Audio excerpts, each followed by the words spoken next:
Good morning, students. Today's lecture will be basically on the cultural heritage of India, basically depicted through the cultural tourism and heritage tourism prominent in India. Indian culture, if you talk about culture, Indian culture is one of the most enriching and enlightening cultures in the global forum. But what actually is cultural heritage tourism?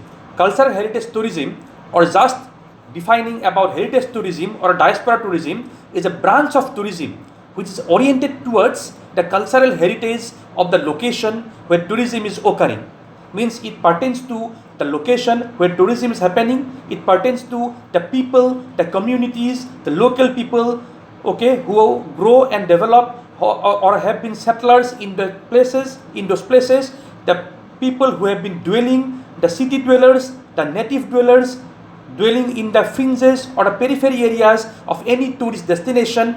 Okay, if you really want to make a cultural heritage of that particular destination, then definitely the respondents will be the local native dwellers who have been dwelling or thriving as native citizens or denizens of the place.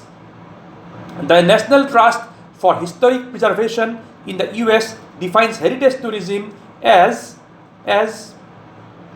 traveling to experience the place, knowing its people, knowing about its age-old customs and traditions, their food style, their lifestyle, their food habits, their art and architecture, their what they wear, what they eat, right? Their attires, their jewelry, their food habits, their drinking habits, their vocations, their professions, right? Their social hierarchy, their social order, so on and so forth. And also about their social system, about social order, the family order. Apart from that, they also need to know about the rituals, rules and regulations, the permutations and combinations, the tenets and facets which are experienced through the different communities of people present in and around that place or location.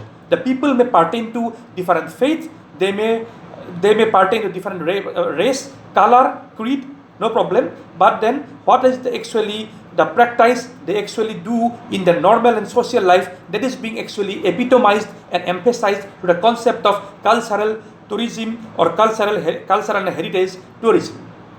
Culture has always been a major object of travel since time immemorial, as the development of the grand tour from the 16th century onwards suggests. In the 20th century, some people have been claiming that culture ceased to be the objective of tourism. Now, tourism itself is a culture. Cultural attractions play a pivotal role, a crucial role in tourism at all levels. And the global highlights of world culture is to attract the people to different locations spread all across the globe, so that people can go there and enjoy not only the beauty and the sublimity of the place. People come to meet across new people, get exposed to new experiences, meet new people, and also they gain the foothold upon different types of celebrations.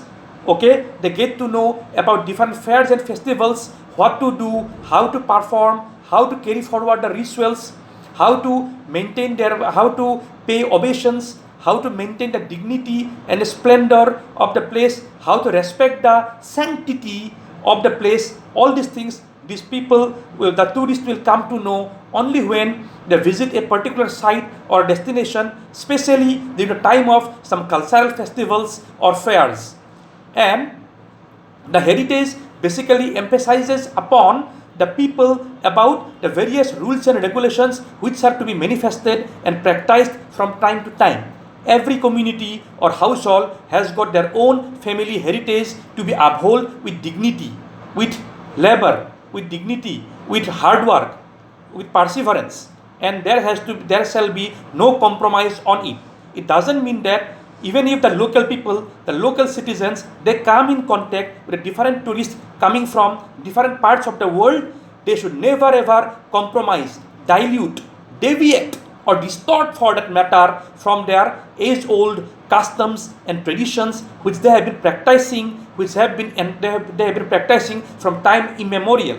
They have been enticed to practice this as they have inherited. The word heritage has actually come from the word inheritance, something which we inherit from our forefathers or from our from our what is called previous generations. We actually inherit them, and then we carry on with the legacy. The legacy has to be carried on, because if we uproot the legacy, then the identity of our community, of our family, will be exterminated forever, just for the purpose of getting in touch with tourists coming from different parts of the world. We cannot think about uprooting or exterminating our legacy. There is the main reason why cultural heritage always plays an important role, okay, in upholding the dignity of what has been taught and mastered, inculcated, valued upon, the ethics, the ethos, the values which have been imbibed from the members of the previous generations. It is just inheriting the inheritance of the legacy. Cultural heritage tourism is important for various reasons, as it has already been cited aforesaid. It has a positive economic and social impact. It establishes and reinforces identity. It helps preserve the cultural heritage with culture as an instrument. It facilitates harmony and understanding among the people.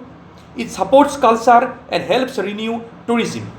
Frankly speaking, cultural heritage tourism has a number of objectives that must be met within the context of sustainable development, such as the conservation and preservation of cultural resources, the maintenance and the respect bestowed upon the heritage properties, the maintenance of sanctity or sanctified objects, the maintenance and sustenance of practices, rituals, rules pertaining to the family, or for that matter the religious purposes, etc. All those should be strictly adhered to and followed without any sort of deviation and dilution. Frankly speaking, heritage tourism involves visit to historical or industrial sites, and they may include old canals, old railway stations, battlegrounds, war fields, which are revered and respected even till today. Though they are actually a part of historical tourism, the old battlegrounds, the old airfields, the old railway stations, which are now forbidden, but then since they have got the sanctity, they pertain to a particular race or a group, or they may have contributed in one way or the other towards the independence of that country, or towards the liberation of a group of people, or upliftment of a group of people.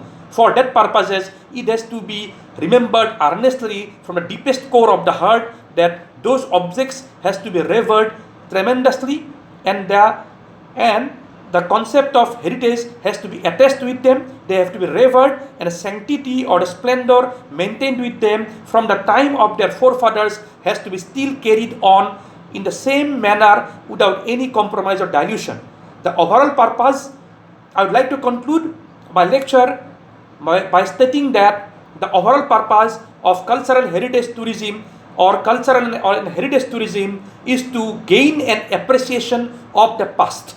It also refers to the significance of a location, its people, the local citizens dwelling on the periphery or on the fringes of the place, and how they have imbibed and carried forward the legacy which they have inherited from their forefathers, okay, of the past. This is the basic motto of today's lecture on cultural and heritage tourism, and how cultural and heritage aspects of tourism help in the promotion of tourism not only in India but in the global context. Thank you very much.